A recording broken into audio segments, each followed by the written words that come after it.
Is that annoying man again? It's Sunday and I did say I'd give you an update. Okay, now I did mention in an earlier video that I was going to take the door off the Jag, but I've decided not to. However, there's a guy out there called Harry. He said to me, I'm really looking forward to seeing how you get the door off. So this is for you, Harry. Okay, so the first thing you need to do, Harry, is this check strap here. Let me get lights on. Put my lights on here. 1 minute. Hey, see it? That check strap. You got a 10 milli nut there. Get that out.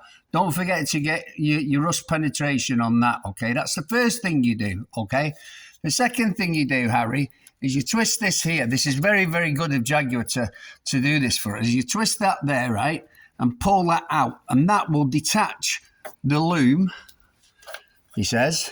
Well, it does, believe you me. Anyway, it does, right? It will pull away, so you just twist it. See that as that twists there, and it's got a multi-spline socket behind it, and you just pull it away, okay? And then you've got 3 10 milli nuts at the top and 3 10 milli nuts at the bottom. Dead simple, the door comes off.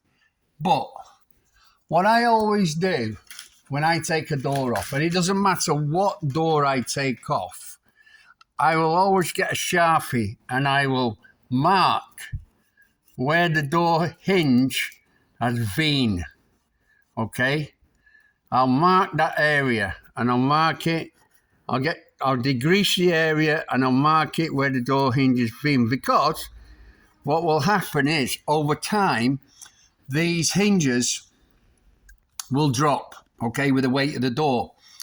And although they're set locations, you will still find you'll put your door on and you'll be faffing around with it for hours to try and get it to sit right back to where it was in the vehicle. So this is just an easy way to do it. Then once I've taken the door off, if the door's going to be off for a while, if the door's going to be off for a while, what I do then is I use some masking tape. So I'll put some masking tape on the outer edges like this across it, okay, so that masking tape will stay on the vehicle, because obviously Sharpie or pencil or whatever you're going to use will come off it. So that's how I do it, and it's simple. Once you've done that, the door will come away, no problem at all. So bottom strap there, 10 milli, twist that, pull that away. It's a multi-spline socket. It might just need a bit of a bit of lubricant on that, you know, a bit of rocket, what I use, WD-40, whatever you've got, yeah. Your 6 10 millis and you're away. Happy days. Cheers. I'm back again. Okay, so I did say I'd give you another video of taking out the carpet from the opposite side. So as I've said, when your seat's in place, you need to send the seat all the way forward, the electric seat all the way forward, and get access to these T30s Torx at the back here. There's 2 of them. Take them out and then use the electric seat and send it back, and then get your 2 front ones out, which are here.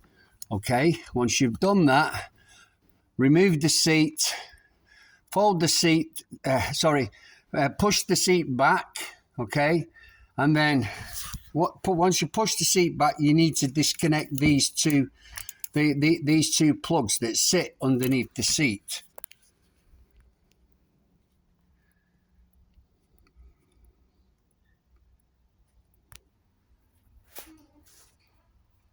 Then once you've done that, this is your toe board, okay, your footrest, whatever you want to call it. You need to then remove that. Sorry, it's that way around. You need to then remove this. And this has a little clip on the top there. See that clip there? You push that down and pull it away. And then just pull it away from the bottom. And it just clips out. See these clips here? These clip out of this face here. That then sits behind it, and that face has 2 8 milli nuts inside. Okay, so you undo those 2 8 millis and it comes away. Simple as that. The carpet will then come away. Okay, this side panel here, this, 1 minute. So the side panel, this plastic panel here, you have to remove this webbing, okay, and then just pull that forward and back. It slides out. You see that little peg there? That, where is it? There. See the peg? See it? So that's a little. Let's stand it here now. That's a little locating peg that slips in to the holding head of the nut that's down the bottom there. Okay, so it just slides back, simple as that.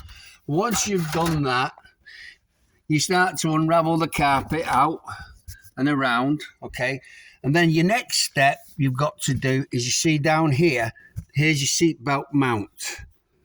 There's the seat belt mount here, right? You've got to undo the anchor bolt to the mount, which is there.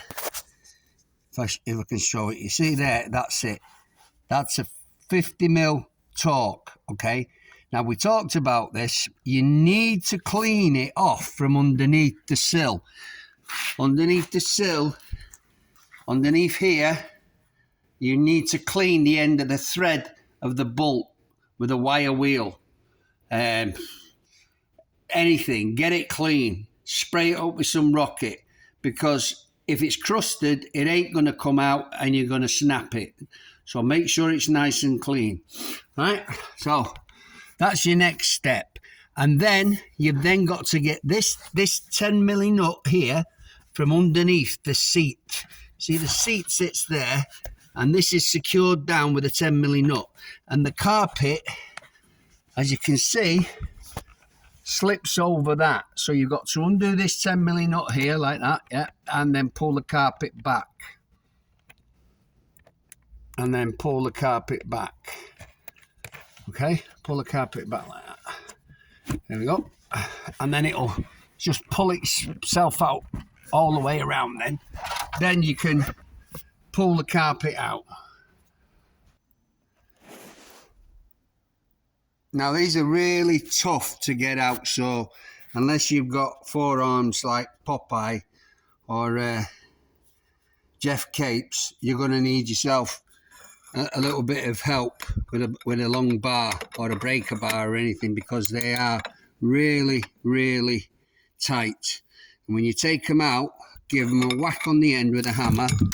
Yeah, make sure you take all the crap that's in there out. Give it a slight twist to the right for tighty, a tiny bit. You don't want to go anymore. Just a gnat's cock, right for tighty, and then left for loosey. Okay, and you'll find that it will come out. But do not try to do it with a torque that isn't the right size for the nut, because if you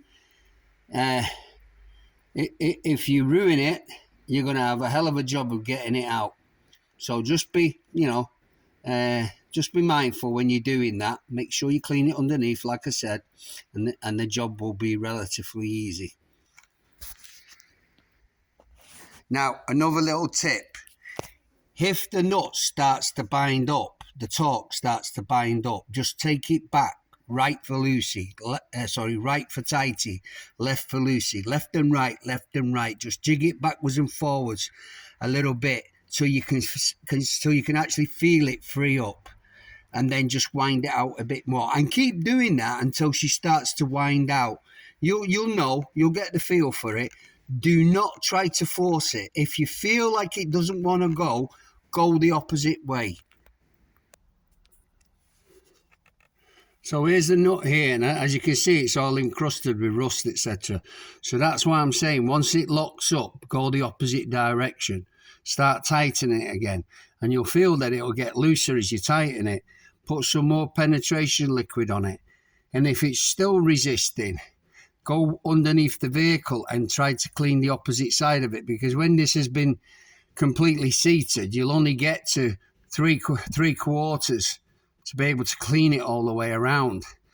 And once that rust breaks up, that's what stops it from unscrewing. So just go gentle with it, and they will come out.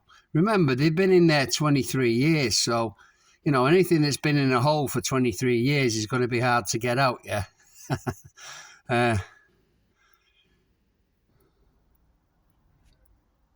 Okay, so now we've got the seatbelt anchor out, which is this one here. You slip your seatbelt from over it, and then it then goes through this hole in the back of the carpet, so you slip that out. The next thing you need to do is get the carpet over the handbrake. The easiest way I find is if you put your fingers in here, like that, and then just pull away and pull up away from yourself. Don't try to do it the other way because you'll not get it out.